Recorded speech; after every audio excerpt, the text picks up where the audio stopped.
Good morning everyone. Shrimati Mohardev Tapadia girls college Jaswantgarh के इस YouTube channel में आप सभी का बहुत बहुत स्वागत है।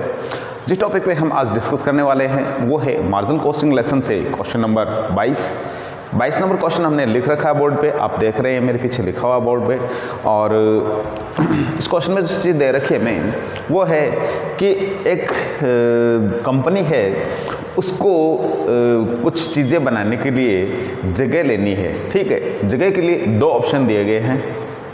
पहली कि वो जगह परचेज कर ली जाए पूरी की पूरी। ठीक है, इफ परचेज ऑफ बिल्डिंग, यदि परचेज की जाती है बिल्डिंग को तो उसके ये नीचे कुछ खर्चे दे रखे हमने। ठीक है, इसके अलावा दूसरा उसके पास ऑप्शन है कि लीज ऑफ बिल्डिंग, यानी बिल्डिंग को लीज पे ले ले, पहला और दूसरा। तो दोनों ऑप्शन में हमें आज ये चेक करना है कि बेटर कौन सा है।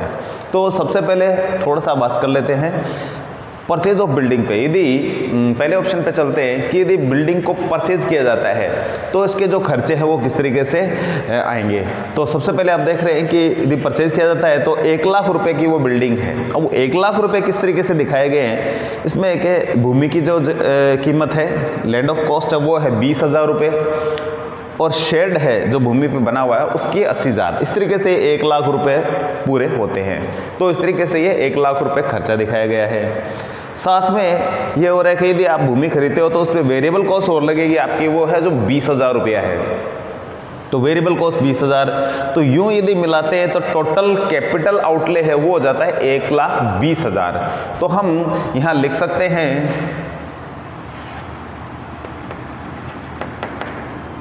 कैपिटल आउटले एंड टोटल जो पूंजी हमारी कितनी लगेगी, इतनी लगेगी।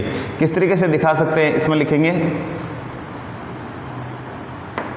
Cost of land, cost of shed और वेरिएबल कॉस्ट। ये है 20,000 रुपये,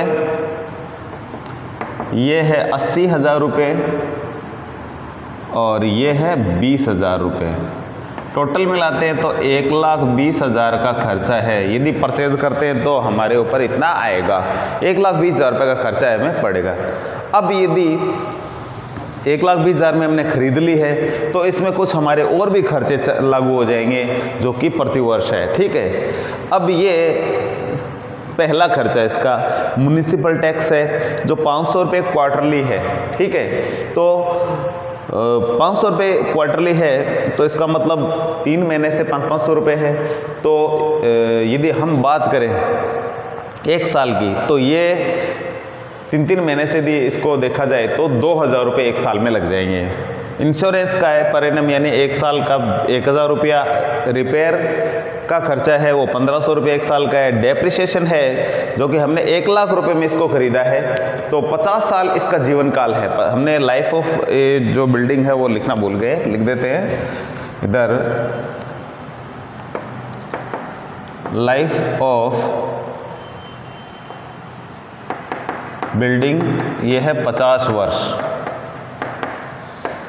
तो 50 वर्ष इसका जीवन काल है और 1 लाख रुपए इस पर हमने इसकी परचेज कॉस्ट दे रखी है। तो यदि डेप्रिसिएशन निकालेंगे तो आएगा 2,000। 50 का हम 1 लाख रुपए में भाग लगाएंगे तो 2,000 रुपये जो डेप्रिसिएशन आएगा। तो 2,000 रुपये इधर अपन डेप्रिसिएशन के निकाल लेते हैं। ये 1 लाख में हम यहाँ भाग लगा के दिखाते हैं 50 का, तो ये आएगा 2,000 रुपये है जो डेप्रिसिएशन हमारा इसमें जो पर ईयर है वो आएगा। और एक चीज़ और इसमें दिखा रखी है कि 4% जो इंटरेस्ट रेट अभी चल रही है वो और अलग से दिखाई हुई है। यदि ये बिल्डिंग हम किराए पर नहीं लेते हैं और ये हमारा जो पैसा है जो 1,20,000 हमने टोटल किया था, इधर 1,20,000 लग रहा है। मैं यहाँ लिखता हूँ इसको टोटल को 1,20,000। टोटल आउटले हमारा ये है, 20 लैंड का है, 80 शेड का है और 20,000 वेरिएबल कॉस्ट के टोटल होते हैं 1,20,000। तो 1,20,000 जो टोटल हमारा जो खर्चा लग रहा है, यदि ये पैसा बैंक में डाल देते हैं, ठीक है, या किसी दूसरे सिक्योरिटीज़ है जहाँ इंटरेस्ट मिलता है उसमें डाल देते हैं, तो वर्तमान इसकी जो रेट चल रही है वो 4% है। ठीक है, तो यदि हम ये मान लें कि 1,20,000 बैंक में डालते हैं तो 4% की दर से इसके होते हैं 4800 रुपये। 4% निकालते 1,20,000 के तो आएंगे 4800, तो ये भी हमें लॉस होगा। तो ये खर्चे के अलावा ये 4% है, ये लॉस है, ठीक है। तो इसलिए मैंने लिखा है लॉस ऑफ इंटरेस्ट। यदि हम इसको खरीदते हैं तो ये होता है 4800 रुपये।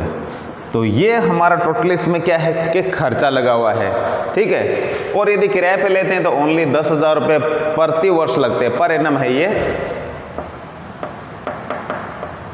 और कुछ नहीं लगता है।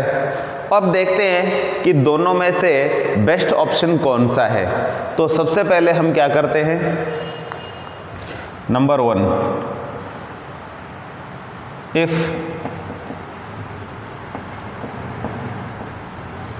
परचेज ऑफ बिल्डिंग, यदि बिल्डिंग को परचेज किया जाता है तो टोटल कॉस्ट निकालते हैं। तो सबसे पहले यहाँ एक छोटा सा स्टेटमेंट सा बना लेंगे, इसमें इधर लिखेंगे अमाउंट,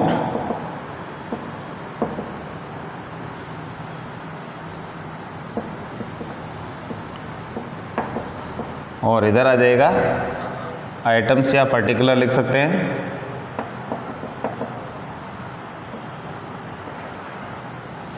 तो ये है, इस तरीके से इसका जो प्रारूप बनाएंगे हम छोटा सा। तो इसमें सबसे पहले जो खर्चे दे रखे हैं, म्युनिसिपल टैक्स दे रखा है,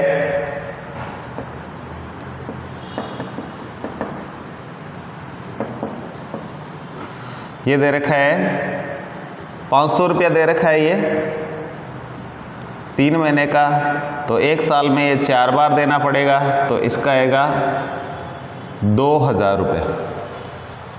इसके बाद दूसरा है इंश्योरेंस,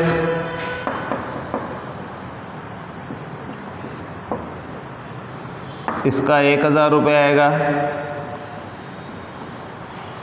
उसके बाद में है रिपेयर,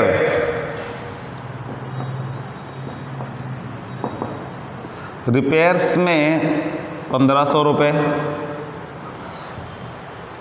डेप्रिसिएशन,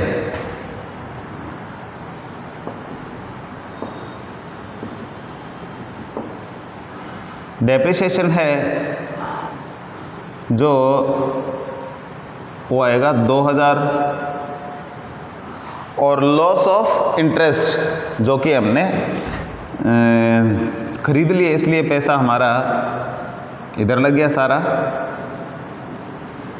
तो लॉस हुआ। लॉस ऑफ इंटरेस्ट ये है 4% का 4800 रुपये। इस तरीके से देखें तो टोटल हमारा 1 साल का जो खर्चा है इसका ये आ रहा है। तो एक बार टोटल कर लेते हैं, इसका कितना है, ये है 2000, एक 3000, ये 4000, 500 को छोड़ते हैं एक बार, 4 और 2 6, 6 और 4 10, और ये 800 और 500 ये होते 1300, तो 10,000 और 1300 हो गए 11,300। तो टोटल कॉस्ट जो है हमारे 1 साल की जो खर्चा आ रहा है वो यदि हम परचेज करते हैं तो इतना आ रहा है। अब देखते हैं दूसरा इसका ऑप्शन है कि यदि लीज पे लें तो टोटल खर्चा हमारा लगता है 10,000 रुपया। तो अब ऑप्शन आप देख सकते हैं, इसका सिलेक्शन आप खुद कर सकते हैं कि दोनों में बेटर कौन सा है। यहाँ हम किराए पे लेते हैं तो 10,000 रुपये, यदि खरीदते हैं तो 1 साल के 11,300 रुपये लगते हैं। कितने ज़्यादा लगते हैं, इधर हम देख रहे हैं कि 1,300 रुपये ज़्यादा है। तो हम बता सकते हैं एक्स्ट्रा कॉस्ट ऑन परचेज, लिखेंगे एक्स्ट्रा कॉस्ट इफ परचेज। तो कितनी एक्स्ट्रा लग रही है, तो यहाँ आ जाएगा कॉस्ट ऑफ लीज, ये 10,000, और ये आ जाएगा टोटल खर्चा परचेज कॉस्ट इफ, ये TC लिखेंगे, इसको हम यहाँ लिखेंगे TC, टोटल कॉस्ट ये है 11,300। तो इन दोनों का जो अंतर है वो है 1,300 रुपये। ठीक है, डिफरेंस ऑफ कॉस्ट। तो इन दोनों का अंतर हमने लिया है, यदि परचेज किया जाता है तो टोटल कॉस्ट आती है 11,300, और यदि लीज पे लिया जाता है 10,000 रुपये लगते तो जो 1,300 रुपये का जो डिफरेंस लग रहा है ये हम दिखा सकते हैं इसमें कि 1,300 रुपये हमारे ज़्यादा लग रहे हैं यदि हम इसको परचेज करते हैं। तो इसलिए इसे परचेज नहीं करना चाहिए और क्या करना चाहिए, इसको हमें लीज पे लेना चाहिए। ठीक है, तो इस क्वेश्चन का जो आंसर होगा वो क्या है कि इस बिल्डिंग को हमें लीज पे लेना चाहिए। ठीक है, और परचेज पे नहीं लेना चाहिए। तो आज के वीडियो में इतना ही, मिलते हैं नेक्स्ट वीडियो पे। तब तक के लिए धन्यवाद। अपने वीडियो को लाइक कीजिए, शेयर कीजिए, यदि चैनल को सब्सक्राइब नहीं किया है तो वो भी कीजिए।